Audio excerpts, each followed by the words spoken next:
18 साल कंपटीशन के लिए फिजिक्स पढ़ाने के दौरान बहुत बार बच्चों ने एक कॉमन लाइन बोली है कि मुझे समझ में सब आता है, थ्योरी व्यूरी सब पक्की है, बट मुझसे खुद से क्वेश्चंस नहीं निकलते हैं, स्पेशली न्यूमेरिकल या छोटे डेरिवेशन टाइप क्वेश्चंस।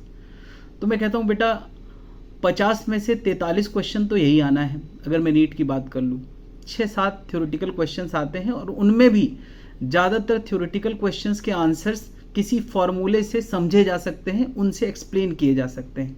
तो बिना मैथमेटिक्स के हम फिजिक्स में इन नहीं हो सकते हैं, यानी हमें क्वेश्चन प्रैक्टिस पहले दिन से स्टार्ट करना होगी, तभी हम अपने आप को ग्रूम कर पाएंगे। तो मेरे लेक्चर प्लान में क्या है कि मैं जिस दिन कुछ पढ़ाता हूँ उससे रिलेटेड क्वेश्चन सेम डे बच्चों को दे देता हूँ। अब सेम डे बच्चे घर जाके करेंगे। पहले तो मैंने क्लास में उसी तरह के इतने क्वेश्चंस करा रखे हैं कि उनका कॉन्फिडेंस घर में बना रहे, क्वेश्चन करने का मन करे।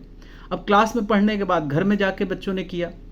घर में अगर बच्चों से क्वेश्चंस निकलते हैं अपने आप से तो उनका कॉन्फिडेंस बूस्ट होता है डे बाय डे।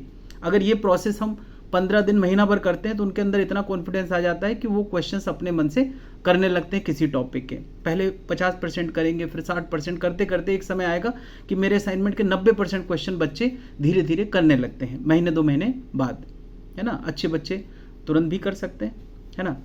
तो इस प्रोसेस से हम चीज़ों को आगे बढ़ा सकते हैं।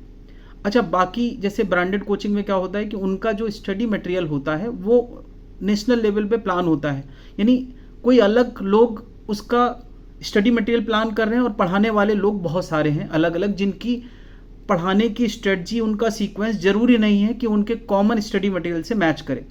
तो वो होमवर्क डे बाय डे दे ही नहीं पाते हैं। और एक साथ अगर 8 क्लास 10 लेक्चर का मैं कहूँगा कि होमवर्क एक साथ करना पड़े तो बच्चे तब तक थ्योरी भुला चुके होते हैं। तो मेरा क्या है कि तुरंत थ्योरी पढ़ी, तुरंत क्वेश्चन किए, वो थ्योरी पक्की हो गई।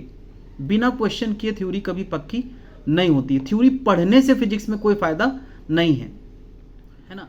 तो ये जो रोज रोज का प्रोसेस है कि क्लास में एग्जाम्पल किए, फिर घर जाके होमवर्क किया, फिर अगले दिन उसके डाउट डिस्कशन किए, ये पूरा प्रोसेस जब डेली डेली बच्चा रिपीट करेगा तो वो कहीं ना कहीं 15 दिन महीना भर में सीख जाता है, उससे क्वेश्चंस ज़्यादातर निकलने लगते हैं। तो ये जो यूनिक तरीका है, इससे मैं कहीं ना कहीं बच्चों को नेक्स्ट लेवल पे ले जा पाता हूँ, यानी थ्योरी अकेले नहीं, क्वेश्चन भी बच्चे करने लगते हैं। Thank you.